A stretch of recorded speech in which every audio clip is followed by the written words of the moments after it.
Hello, loves. Welcome to the Mental Breakdowns podcast. This is the intro to episode 7 on dual diagnosis, a.k.a. co-occurring disorders. I hope everybody had a great week. This episode is featuring none other than Fred DeBose, my friend slash brother in recovery who joined us on the first 2 episodes, I believe. So he is back in the house after taking some much needed R&R, and I definitely, I don't know, there's just an energy, a vibration going on definitely that happens when we are in conversation. So I'm glad we can share that with you tonight. I definitely need to get him closer to the mic next time around, but c'est la vie. Season 2, you guys. Season 2 is going to be off the fucking chain. I'm just telling you now. I'm just waiting on a little bit more funding and we can get multiple mics, better sound levels, all that good stuff. But anyway, if you stuck with us this far, thank you for your support. And in the meantime, I hope you enjoy episode 7 on dual diagnosis featuring my friend, Fred DeBose.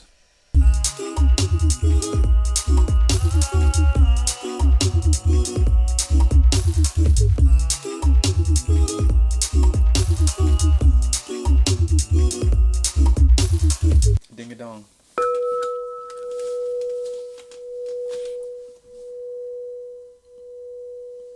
Namaste. Welcome to the Mental Breakdowns podcast. I'm your host, Zoe, and we are back with our special guest, our familiar old time friend, Mr. Fred DeBose. Hello. He has turned into a ghost. It's Halloween. But we got him on retainer. So it's gonna be good. Alright, so as you know, we're still trying to figure out this recording format when it comes to interviews. So I thought we'd skip positive news story, or at least for the beginning, and just dive into Fred. So we want to get inside Fred. My draws? We always wanted to see what is inside that thing. I have a question. Go for it. When your phone pops up with install update, do you always trust it? No, I need to look at the fine print. Okay, I need to look at the fine print. I want to read details. Okay. I want to see what's getting. With that. Yeah, I want to see what's getting I never updated. Swipe or restart. I'm like, no. Okay, all right. Nah, yeah, Okay. You're right. You're doing good. Okay. I'm old, I have to ask. Yeah, you're not old. Ish. Anywho, okay. So our topic for the night is going to be co-occurring disorders, or also known as dual diagnosis in the rooms. It's when we have another thing on top. Another issue on top of our other issues. Yeah. So stacked issues, and it's actually pretty common, a large percentage. But before we get into that, let's get into Fred. Fred, can we get inside you? My panties are clean and ready. All right, coming in. All right, so we have these 3 questions that we're starting off with, or that we're trying. First one being, what was the first one? I didn't write it down. No, I did write it down. I didn't bring the notebook. But I remembered it. I quit. No, the first one was, who or what did you want to be when you grew up? Oh. As a child, or no older than middle school. Yeah, I'm good. I was going to the little kid. I wanted to be an architect, because I wanted to design roller coasters. I What? loved amusement parks and roller coasters. And I asked my dad, I said, who designs that? And he said, if it's a physicist or an architect. Yeah. And my dad is a PhD from Stanford and has a bunch of degrees and is very intellectual. So the conversation level that, I would ask him a question and I would get a full answer. Yeah. So, Breakdown. Before I asked him I remember one of the things I asked him one time, I said, are there clouds at night? And he said, okay, well, let's figure it out. So he woke me up the next morning, whatever, at dark time. Bring the stencil. And then we looked up and said, oh, look, there are clouds. And that's when there were gases and then, all of that, yeah. So I wanted to be I decided I wanted to be an architect. Yeah. But a physicist is also, I knew that both of those would those knowledge bases would help me design the best roller coaster ever. That fucking roller coaster. Yeah. Do you? One that just make you pee, shit, vomit, and everything. Just at the same time. Right. Just explode. And that was what I was going for. And then I was an addict as a child. Yeah, and then if you could just have like a toilet paper roll just pop up at the end. And a towel in the shower. Just yeah. That would like be a dope. toboggan, roller coaster, water ride combination. That's sick. That's it. I've never heard For a long that. time. I Yeah. used to draw roller coasters. ¿Qué pasó? What happened? Well, then I started drinking, and then I had sex, and then it was all downhill from there. Off. Fuck it. Oh. No, but that is super out there. Do you ride roller coasters still?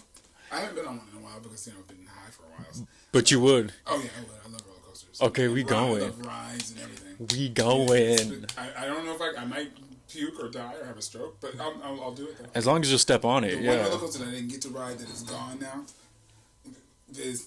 Excuse me, it's garbage day. Hold on. Excuse me, gotta close the window. Waste management. Sorry.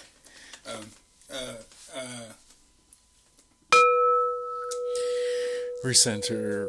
The one roller coaster that I didn't achieve experiencing was the Colossus at Magic Mountain. I never got to ride. It's The wooden. The wooden one. It's gone. Why the fuck? What? Because I never got to. It never. Like I don't have another friend that likes to do that kind of stuff. I have friends who like them. Yeah. But I don't have anybody who's like, so anytime like we would go to LA or whatever, I'd be like, oh my God. And they're like, why do you want to go do that? And I'm like, I just want to go ride that. Yeah. And leave. Like, I'm fine. Yeah. I want to. The rickety wooden one, yeah. Why didn't it? And they used to make it go backward and forward back in the day. I heard. Oh my God. I heard. Especially on Halloween or something like that. Why did they take it down? I never heard. Them. Shut the fuck Insurance. It was up. an insurance thing. They were closed. The park closed down. Yeah. I think. Yeah, because they sold it for a housing unit. They're gonna go there. I think. None of my SoCal friends told me of this. It's racist. That's crazy. It's blatant. Blatant. It's so blatant now. Lives matter. But it's we're coping. Roller coasters matter. Yeah. So second question, which you already kind of dug in with your first one, who were your parents? And it could be like a one-word answer, one sentence, or you can go in depth. What do you want? Like, what is that? Who are your parents to you? To me? Yeah. Yeah. There are different things at different times. As a child, they were everything. Well, okay. Are we being honest? Yeah, okay. Yeah. I'm not trying to be Oprah. I'm not trying to get tears out of you. Okay. Just right. Background. I don't have any clear memories of my mother before 11. What? It's some psychological thing. I don't know what it is, but I don't. Yeah. I don't have clear memory of her. That's fine. I have memories of my stepdad. I have memories of my stepdad, and I have memories the times that the memories I have of her were when she wanted to beat me. That's when I remember her. Yeah. Or her. I don't have. I didn't have. I think it's because I didn't have experiences with my mother. Yeah. My mom married my stepdad when I was 2, and he was super involved in my life right away. So I hung out with him a lot. He taught me how to ride a bike. He taught me how to do cartwheels. My mom, she isn't still alive. She's not a warm person. She's not a cuddly. Yeah. She didn't bake. Uchi. Yeah, she didn't. Yeah, I didn't touch my mom. I didn't. Yeah. What profession? My mom worked for the state.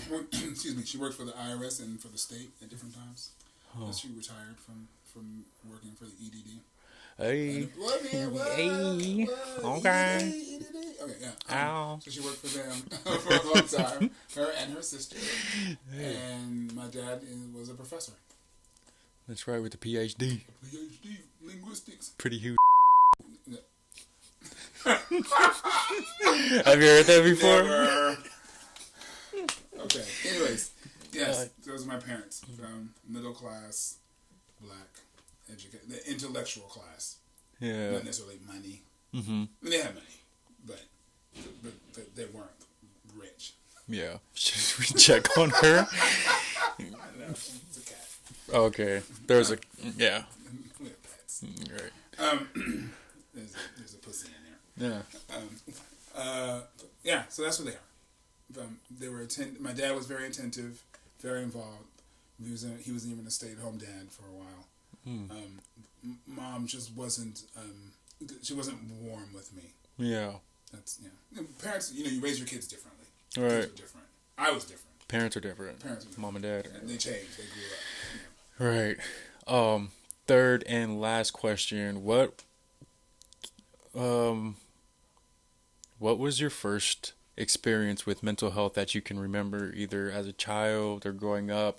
The first time where you just realized, like, oh, there's a whole nother health that's not physical, but like in the brain. I had a lot of physical Could be with other presentations. people. Yeah. I was always a very anxious child. And I had physical presentations of my mental health issues. I had tics. Yeah. I was a head banger, if you know what that means. I used to bang my head to relax myself. Oh. I would feel anxious. And I would knock myself out, essentially. And so I knew I was different, but I was also raised in an environment where it was okay. Like, everybody was very outwardly supportive. Yeah. But yeah, I was a very nervous.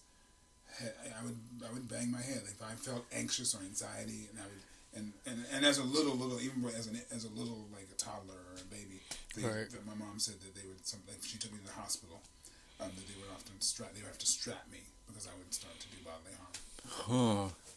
But like, when did you actually know the term anxiety, or like, That's when I was older, but I knew I was different. I knew very young. I knew that I was not. Yeah. Like everybody else. When Susie wasn't banging her head. Yeah. Yeah.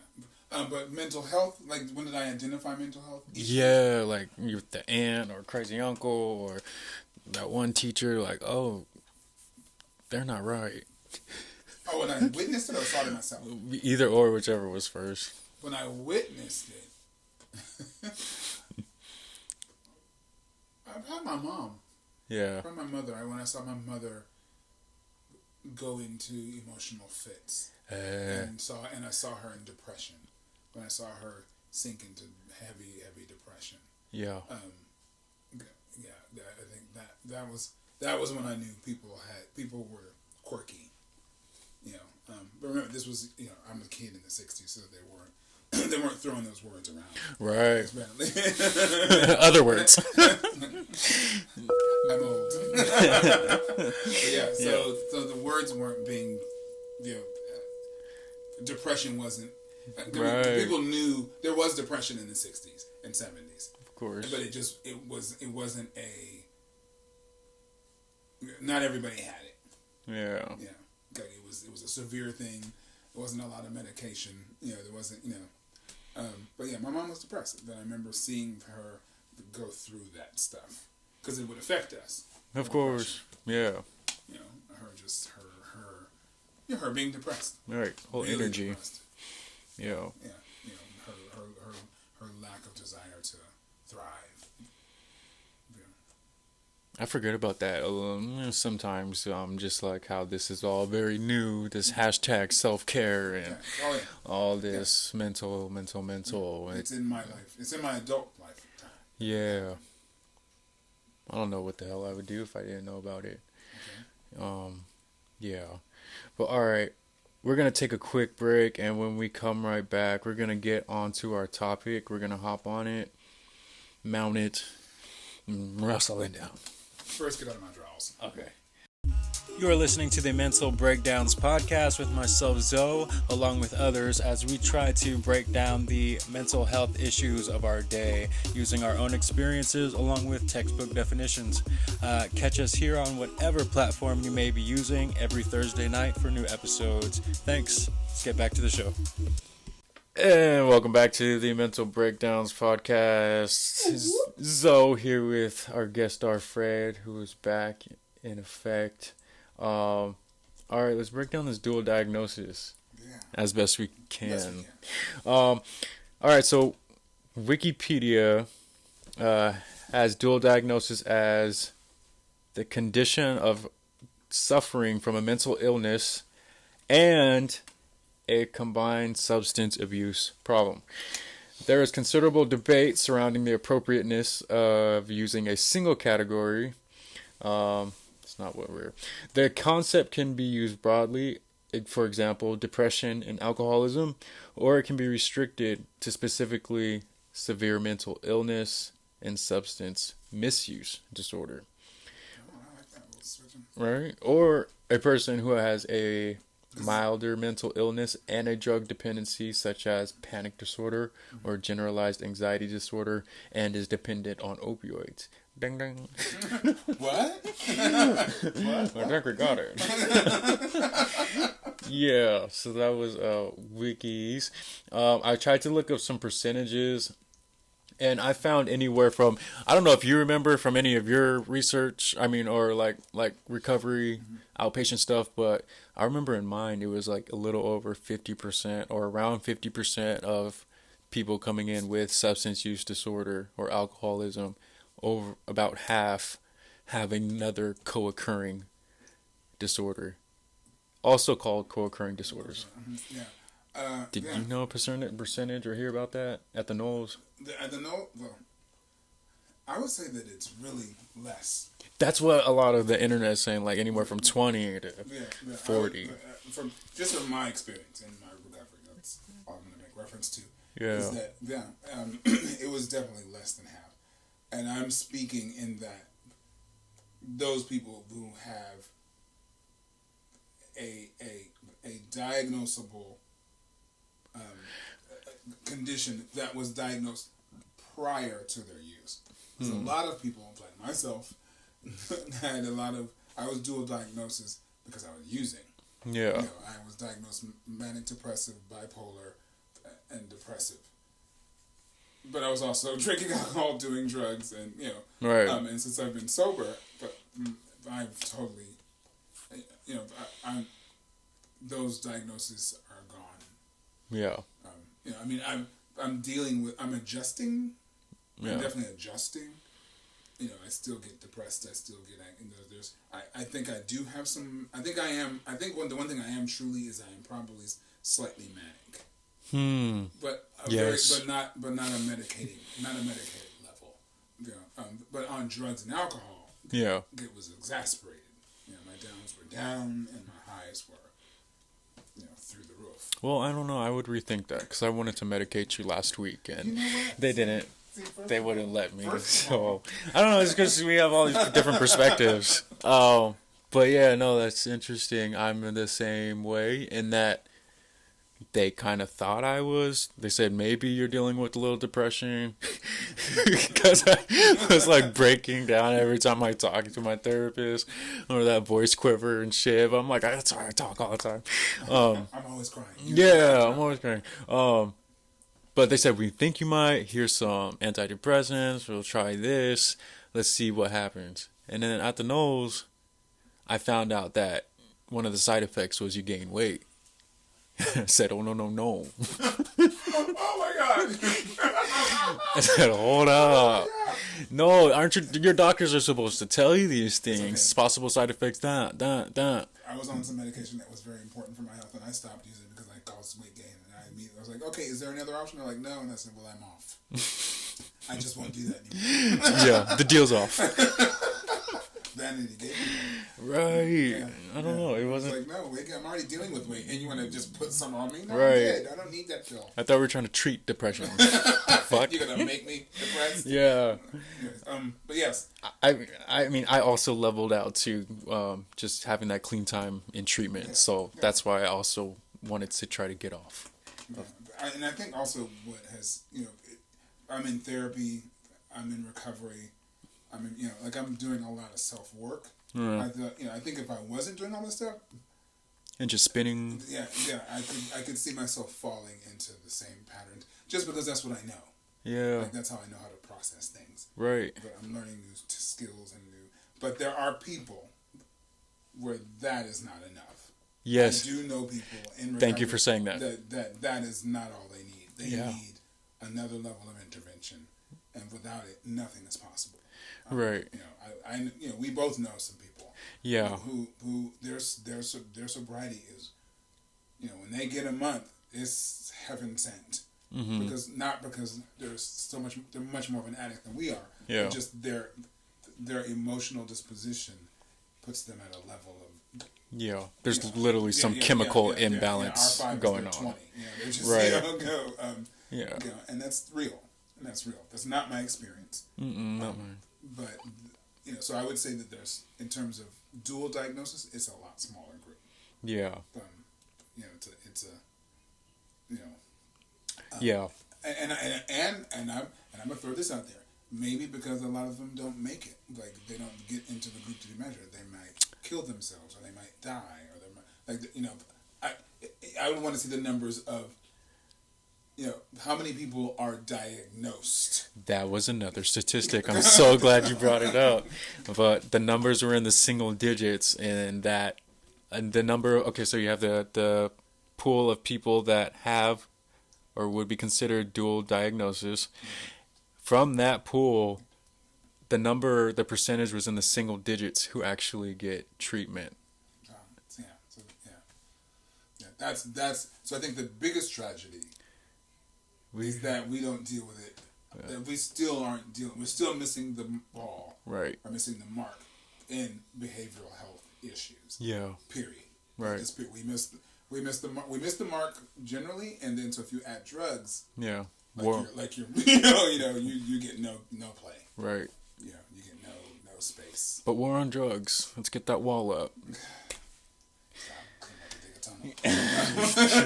Come on. Yeah. Rock it. I got bang. Yeah. Dual diagnosis, I think is I can't imagine it because just being on drugs was hard. I can't imagine. And I have some good friends who are dual diagnosed. Mm-hmm. And I've lost some friends who are dual diagnosed who didn't. And I understand why they didn't make it. Like it's sad, and I don't think we do justice. I don't think our system or our infrastructure does it right. Hell no. I think we missed the mark. I mean, we missed the mark on recovery. Yeah. So, recovery and the behavioral health issue. Right. the window's getting smaller and smaller too. Yeah, then it's, you just make it through. Flops outside on the beach on a hot day with no water. Huh. Okay. So I found five most common disorders with addictions online. This is actually dualdiagnosis.org. They got a website if anyone's interested. Mm-hmm. Right. It says some conditions seem destined to come in pairs. Heart disease often follows a diagnosis of diabetes. Allergies often come hand in hand with asthma. These are the 5 most common mental health / addiction combinations in play today. I want to see if you recognize any of them, Fred. Okay, so first one is alcoholism and antisocial personality disorder. Marijuana addiction and schizophrenia, which I actually know someone. Yes, cocaine addiction and anxiety disorders. What do you mean? I don't appreciate. Can we next? Opioid addiction and PTSD. Yes. And heroin addiction and depression. Yes, definitely. No, definitely. Yeah. Okay, then we'll move on. What are we gonna do about it? Yeah, that was it. And thank you. Yeah. It sucks. No, it really does. It's Yeah. But there is one way we can fix that. People who are listening, vote. Vote your mind and your conscience. Yeah. You got there are people. This is really people. And I know we're not, but whatever. I don't care. I'm gonna get on my soapbox. We have to vote so that if we want these kind of changes to come about, we want this infrastructure to change. Then we have. It's not just the president. It's your local government. Exactly. It's your mayor. It's your congressman. It's your city officials. You got to get on a board. If you have time, you need to get on a board and sit on a board somewhere with some people who are making decisions about stuff, because this stuff is not going to fix itself. I was just saying to someone the other day, the House and Senate, I'm voting. I want them all out. I'm firing all of them. This shit's ridiculous. Yeah. It's just ridiculous. And I want them all gone. Yeah. And it really, we can do it. Yeah. Both sides. Yeah. Just start over. Right. Clean slate. We're going to go to high schools and colleges and be like, all right, who's never been involved in politics? Mm-hmm. Right, come on over here. Yeah. Sober. Yeah, maybe. Sober. No, not even sober. No, are you an addict? We need you to be on the board, which makes decisions about addiction and recovery. If they're in recovery. Oh, yeah, come on. I'm going to put a crackhead in the hall. I'm just checking. I'm loose, not that loose. All right, so that was our topic. Dual diagnosis, also known as co-occurring disorders, usually some type of mental or mood disorder in combination with a substance use issue. Let's hit like a good news or something to so round us off. Something happy? Did you have anything? Or something? Yeah. Moderate. This is for you. Moderate socializing with friends could ward off dementia in older people. Study finds. You know what? Keep it. This right here. Keep that in your head. Okay. I know you're mad right now. We're looking at a picture of 3 old ass white people. Old. I mean, like looking like old piñatas walking down the street. But they're happy. Why you get look like they've been in? Okay, that's wrong. But they look really old. Okay. Yeah. I'm not old like that. Neither of us are. But I'm just saying to know. Yeah, because you could be my child. That's why. Anyways. I figured. Yeah. Okay, but no, that's good. That's good to hear. No, that's good to hear because I'm social. You are, so damn. You're gonna be remembering everything. Yeah, you're gonna have. You better step it out, partner. Yeah. You like to hang out. I don't. Exactly. I really don't. I meant alone. Yeah, with my computer. There's a 13-year-old who is donating thousands of masks, meals, and clothing to Seattle's homeless. So his parents are, you mean? That's why I'm like, where's the money coming from? Yeah. Is he an angel investor? What's his name? His name is Liam Kaplan. He doesn't look like a Liam Kaplan. He's adopted, huh? I'm not gonna go there. I just did. But I think he... Yes, because he looks like he's Korean. Yeah. And that's, but, I don't know. You know, it's new energy. Yeah. Shit. Study shows that sleeping with a weighted blanket can reduce insomnia. You suffer from insomnia? I do, but that freaks me out. Weighted blankets? Yeah. I think that would be... like being weighted. It'd be like being in the womb. Ooh. See, I think I was destined to come out as soon as possible. Got you. You're just like, get me the fuck out of here. Yeah. And my birth was kind of traumatic, so I think. Oh. So really, because people do talk about weighted blanket. I don't like people laying on me. Yeah. Okay. My boyfriend lays on me. Right. Like that. Like I'm awake. I'm fine. Yeah. But I don't. Get off. I don't like anything on my chest. Nightmares. I don't like anything on my face. Yeah. Claustrophobic? Not claustrophobic. Just weight, pressure, push against me. I will fight. Okay. Cornered. Okay. Not a good thing. Last but not least, scientists elated after finding a massive coral reef. Yeah. The first reef to be discovered in 120 years. Is it a baby reef? It's a huge ass reef. But is it baby? What? Measuring more than 500 meters high, 1,600 feet. It's taller than the Sydney Tower and the Petronas Twin Towers. So what is the composite of it? Is it a dead reef or is it? The base is 1 mile wide, raising to its shallowest depth of only 130 feet below the sea surface. I think it's alive. There's a lot of dead reefs. Yeah. I just thought it was like, oh, okay, we didn't like kill everything on this fucking earth yet. Cool. Didn't say that. Yeah, and it doesn't look alive. The picture's it looks pretty sandy. And looks like a tomb. Yeah, it looks like the pyramid was buried. Right. Yeah. I don't see fish. But this is positive news story, so good for them. Okay. Yay, we discovered for Australia. You did good, mate. Yes, you did a reef. All right, a big reef that might be dead, but it might not be. Right. We don't know anything about reefs. No.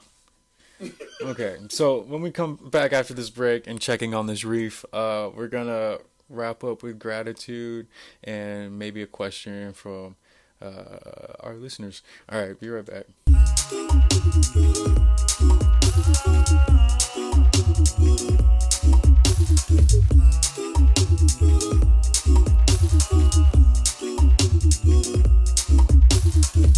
All right, we're back with the Mental Breakdowns podcast with Zoe and Fred. Just chewing some meat, sorry. Yeah, I forgot about that. Can you...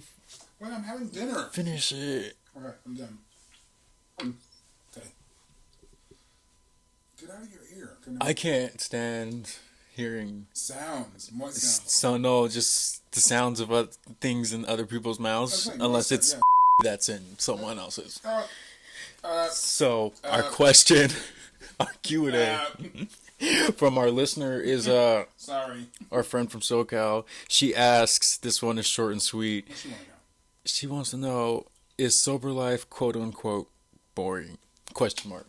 I think this is a great question because everyone thinks of that. I mean, everyone thinks it, wonders it. Everyone who's not sober. Yeah, or maybe thinking about it, or not even thinking about it, or just knows a friend or family member. And I'm like, what do you do for fun? What do you think? Is your life boring?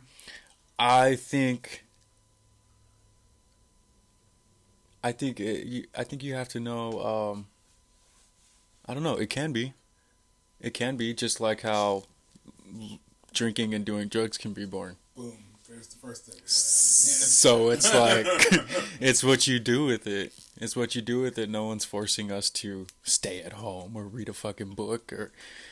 So no, at least mine is very not boring. It's quite the fucking opposite. I needed to slow down actually.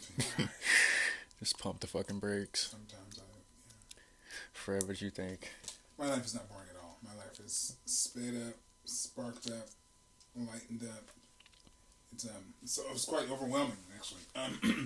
Because when I was doing drugs, I would just sit in the smallest room possible and make it dark and not leave for days upon end. That's not exciting. It was quite boring. Yeah. What I was doing. And it got boring. It stopped losing its efficacy. And, drugs got boring. And expensive and costly. But my sober life is so fun. I'm learning about myself. I'm doing new things. I have this crazy cool relationship with another individual that I'm learning things in. Mm-hmm. I have new friends, new exciting friends. Actual friends. Yeah, we show up. Right. We call each other. Yeah. I have money in my bank account. My life is so much, and the one big difference with being sober is that I have stuff to look forward to. Yeah. I didn't have that when I was on drugs. Yeah, I mean, at least for it was limited. Yeah, it was limited. Getting more drugs, or it was very limited. Or like to only the continental 48 U.S. states, like anywhere out the country, no. Yeah, that's why I didn't have my license because I let that go. But anyways, my life is very exciting, full. It's challenging. Right. There are dull moments, but aren't there? But they're just moments. moments. Always dull moment. Yeah. No, there are moments. And I don't even, being asked that question, I can't remember right now off the top of my head a dull moment. Like I don't, because there's usually just something going on. You're right. Granted, I'm sober. I went to rehab. I'm building a community. I have a full-time job. I have a relationship. And things are going on in my life. Yeah. You've built it up that way. I set it up that way because I knew myself. If I just got sober and just did sobriety, then might not work. Right, and crossword puzzles. No, I don't do puzzles. Right, with Wendy Williams in the background, it's not gonna like work. Yeah, no. I don't knit, I don't crochet. Yeah. But maybe you do, and that's fine. But if that's what does it for you, right. It doesn't do it for me. That's all. Me neither. Yeah. I'm a social person. You are. So I just started socializing. Yeah. And I wasn't socializing when I was high. I was hanging out with very few people who I did drugs with. Right. So I hope that answers, or at least broadens, someone's understanding of sober life in terms of boring or not boring, or exciting or not exciting, or what have you. Waking up in the mornings is the best part. Yeah. Getting up and going, I have the whole day, I have money, and I have time. I'm about to time. And a mind to do so. Right. About to go get I'm some. not hungover. No. I'm not sick. No. I'm not tired. About to go get some coffee. Yeah. Do some yoga. I get up, I make coffee in my coffee pot, then I have a big glass of water, I put yogurt and chia and berries, just... We find other rituals. Yeah, but it's so nice. Yeah. Then I feel good, and I ride my skateboard, electric, or my bike, it's just, I love it. While you're on that, what is your one thing you're grateful for tonight as we wrap up the show? I'm grateful for my sobriety. I'm grateful that I've been able to experience the time that I have so far. Hell yeah. Did you want to get into your break? We absolutely don't have to. Yeah. Well, I took a break because life is busy. And I'm not accustomed to having this many things on my plate that take me showing up. Yeah. That require me to show up. That's it. I don't Commitments. have to do much, but I have to show up. If I have a therapist, if I have a sponsor, if I have commitments in my meetings, I have family and friend commitments. Work. If I work, I just bought a house. My work has different components, and then my just own personal time. And so early sobriety can be overwhelming. It's not so really it's not boring because it can be actually more than anything overwhelming because there's a lot to do. There's a lot to do, in sober life because when we're drunk we get to escape. I don't have an escape. Yeah. I have to just deal with it. Right. Or press pause. I press pause, and those are things. Both of those things I'm not used to dealing with. Doing. Yeah. And I did it, and I had to press pause because I had to. There's things on my plate that I'm enjoying, but they're new. Right. I'm very proud of you for pressing pause and doing what you had to do. Yes. I'm trying to do the same now. Yes. We'll see. We'll check back in next week. Say tag you're it, bitch. Yeah. Pass it on. Right. Let somebody else carry something. That's what I did. Yeah. Again, I felt like my gratitude is like the same for last time, but I don't know. Well, it's fine. See it until it changes.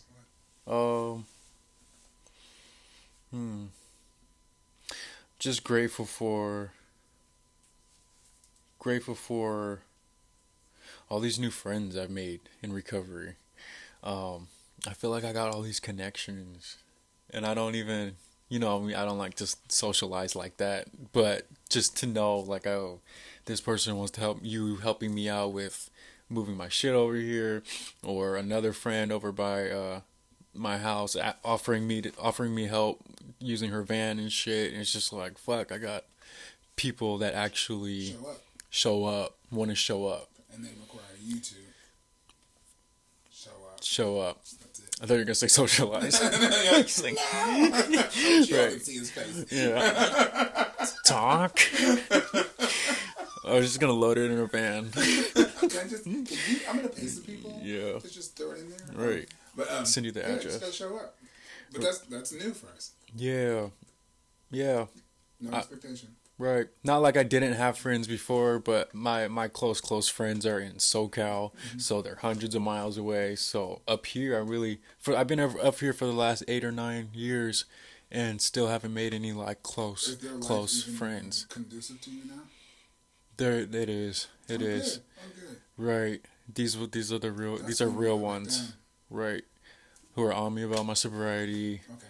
Got my sobriety birthday marked on their calendar type friends. Kindergarten type friends. Okay. Good. Brothers and sisters. Good. Yeah, but now I got more up here. And I don't got to go hundreds of miles away. Look who's calling.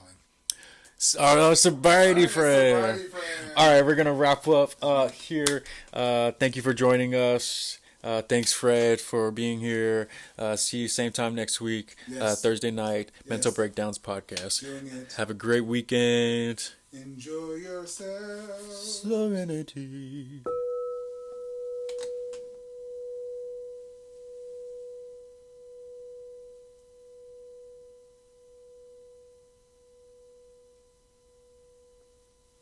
Alrighty then. That was our episode number 7 on dual diagnosis. I hope you guys enjoyed that. I will see you same time, same place next week, Thursday night ish. Yeah. I'm in the process of moving right now from one spot to another spot. I'm still getting adjusted to some new jobs that I recently got hired on for. So there's a lot of moving pieces in my life right now, but I will make sure to get this done regardless, if not a little bit late. But anyway, thank you guys for sticking around. I hope to see you next week for episode 8 on the Mental Breakdowns podcast. Have a great weekend. Namaste.